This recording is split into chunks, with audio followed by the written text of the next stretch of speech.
સાહેબ, સૌથી પહેલાં રાજીનામું આપવા પાછળનું સ્પષ્ટ કારણ શું?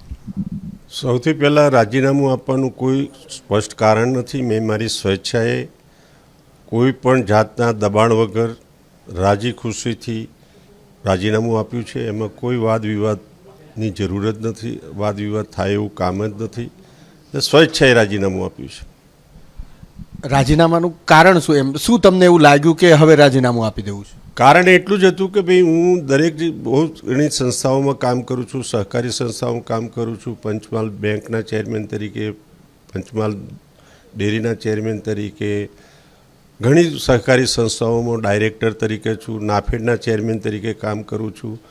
તો આટલી બધી જવાબદારીઓ ભારતીય જનતા પાર્ટીએ જ્યારે મને આપી હોય ત્યારે આ વધારાનો એક હોદ્દો છે કે જે ઉપાધ્યક્ષ તરીકેની કામગીરી મેં 2 ટર્મ સુધી મારા પર પાર્ટીએ વિશ્વાસ રાખીને મને મૂક્યો. તો મારી માનસિકતા એવી બની કે ભાઈ આપણી જગ્યાએ કોઈ બીજા માણસને પણ સમાવેશ થાય તો એ એટલો ખુશ થાય, પાર્ટીનું કામ વધે, પાર્ટીનો વ્યાપ વધે, પાર્ટી સાથે બધા કામ સારી રીતે કરી શકે. અને પાર્ટીના કાર્યકર્તા તરીકે મેં જે નિર્ણય લીધો છે, એક ભારતીય જનતા પાર્ટીના કાર્યકર્તા તરીકે નિર્ણય લીધો છે.